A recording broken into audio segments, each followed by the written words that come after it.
I said to you that because the armed gangs are losing the war on the ground in the Western Mountain and in El Brega, because they feel, this is, by the way, answering your question. I'm giving you the big picture.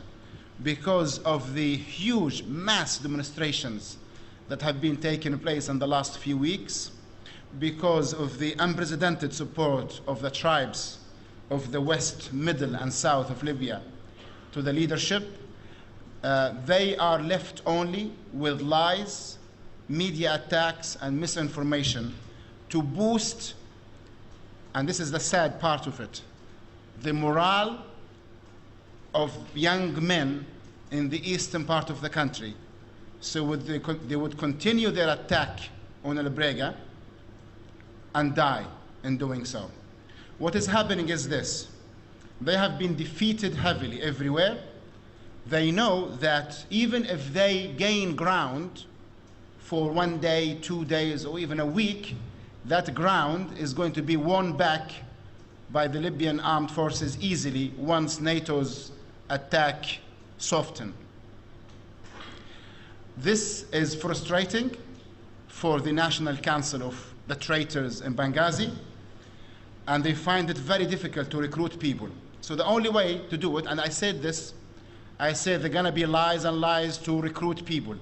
The only way is to lie about small victories here and there, and that Mr. Abdullah Sunusi was killed, and that Saif al-Islam was hurt, and that so-and-so of the Libyan commanders or politicians were harmed in some way, to give boost to the morale of the young men in Benghazi and Beida and Marj, and deceive them basically and trick them into joining the civil war or the armed gangs and get killed on the gates of El Brega.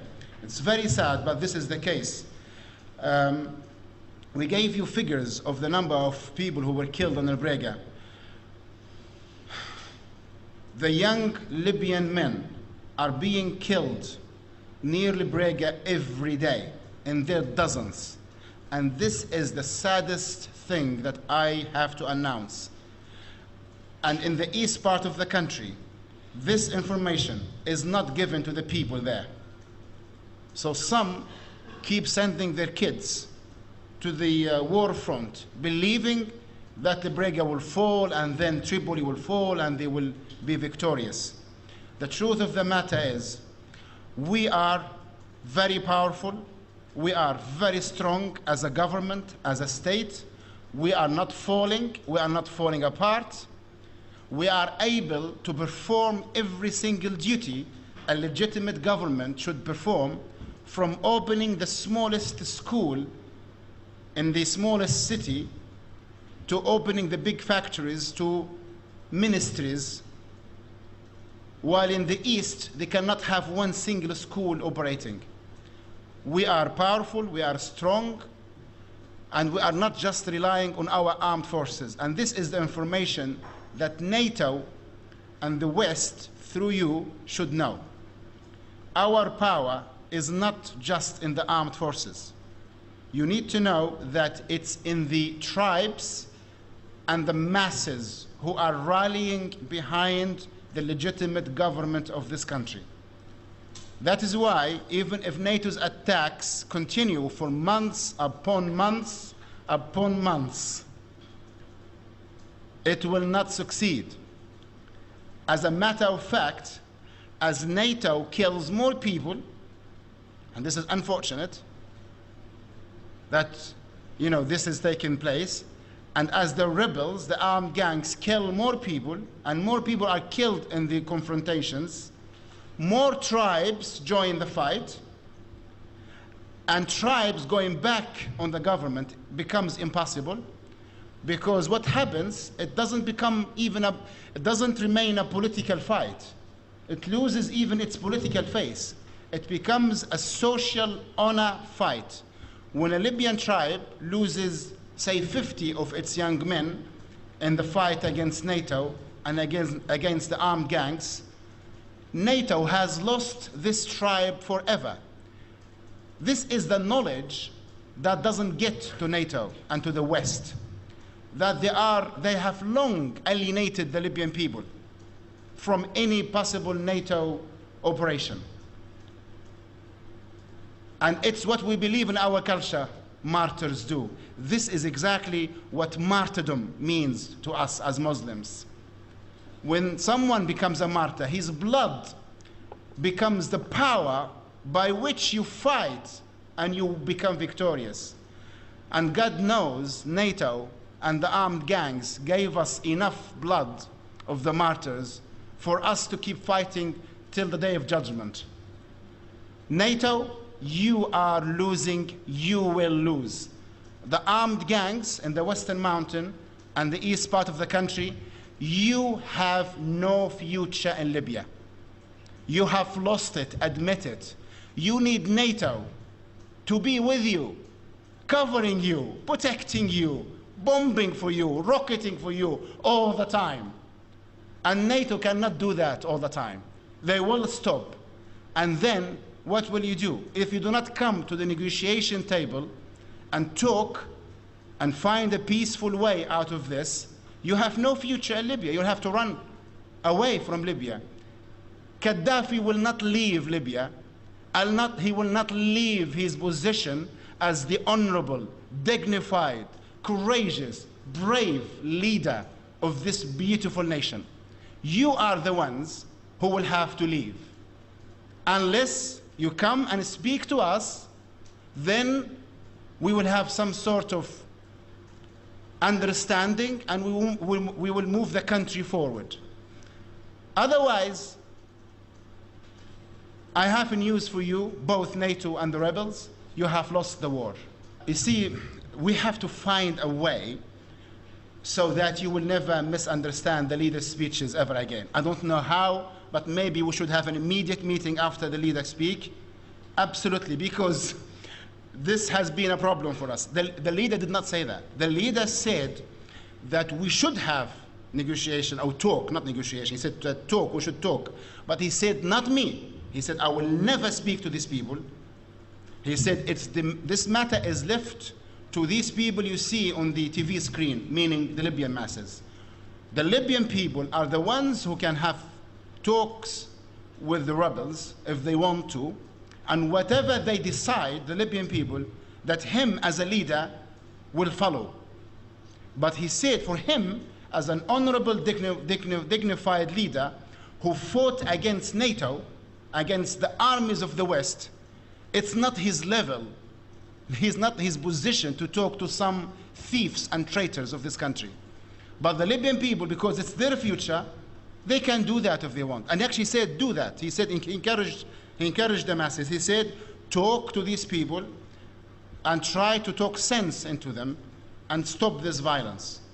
And he said, march unarmed to the occupied cities of Misrata and the Western Mountain. And he encouraged the tribes of the East, and he named a few of these tribes, encouraged them to disarm the armed gangs and to gain their cities back. So we need to actually arrange something so that you never misunderstand what the leader says again. Maybe one of the ways we could do it, you do have the, we have the Libyan English channel. Are you aware of this channel? Libyan English. It broadcasts from 7 to 9, so only for 2 hours. It's a new channel, only a few weeks old. And maybe we could use it with a voice-over to broadcast the leader's speech whenever he speaks with a voice-over, and maybe then you can get exactly what he thinks. And otherwise, I could, if I'm here, I could maybe come out immediately and explain what the leader has said in the speech. Okay? Because he did actually the opposite completely. He said, we need to have talks. And he encouraged the people. But he said, no, I will never talk to these people. To my knowledge, there has been, or there was no attack yesterday whatsoever. There was an explosion near the Sheraton Hotel caused by a gas cylinder. It was a kitchen explosion that was immediately turned into an attack. because they wanted to boost their morale, as I said. No one whatsoever was harmed. All of the Libyan officials are in good health. No one was killed or injured. It's a simple kitchen incident that was turned immediately by Al Jazeera, famous for its honest approach to the Libyan crisis, and to boost the morale of the armed gangs in the east. It was turned into an operation taken against the Libyan officials, and that they died, and it's all, of course, rubbish. Nothing of the sort happened whatsoever. Well, I don't have enough details of this event, but of course, as I said before, we never support any acts of terrorism whatsoever. Whatsoever. Even as we are bitter and angry and sad, we will never support any acts of terrorism against anyone, even the enemies of Libya. What the leader said before, and please do quote the leader correctly, what he said is, hatred begets hatred. And that do not expect Libyans to be machines, dead-hearted. He said, if you kill people, if you attack people, if you murder children, expect that you are building a culture of hatred and violence in the hearts of the many. And he said, we cannot control the hearts of the many. And indeed, we cannot control the actions of the many. And in time, maybe not now, maybe not tomorrow, maybe next year, maybe in 10 years' time, a terrorist like Osama bin Laden will come out and will kill many Europeans or many Americans, and then people will ask the same stupid question: why do they hate us? Well, because he killed his brother 10 years ago, or destroyed his house, or sided with gangs that were terrorizing his country. He grew up with the hatred in his heart, joined some stupid extremist organization, and attacked you to take revenge. And that's the terrorism. Terrorism is not a fantasy, is not a visitor from outside planet.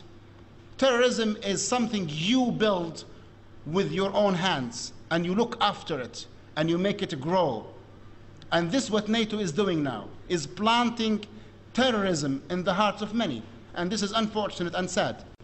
Yes, indeed, there was a meeting between senior Libyan officials and senior American officials in Tunisia a week ago. And there was what we believe there was a productive dialogue between the two parties. We did explain many things to the American officials. We realized and discovered that they did not have the full picture of what was happening in Libya. And we corrected much misinformation they had about the country. And we believe that other meetings in the future between Libyan officials and American officials will help solve the Libyan problem. And we believe the United States of America, as the most powerful country in the world, has a specific and special responsibility on its shoulders to act differently, especially different to smaller countries like France and Britain. And we believe that the states can do that under the current leadership of America. Just what they need is information, facts, truth, and we are willing to provide that. We are also willing to talk to the Americans more and to prove that we are transparent and honest about any promises we make. That's for sure. The American officials know very well that Libya has been a very good friend of the States for the last at least 6 years. At least 6 years. We collaborated together against terrorism. This collaboration was actually very productive. Libya was vital in the fight against Al-Qaeda in the Islamic Maghreb.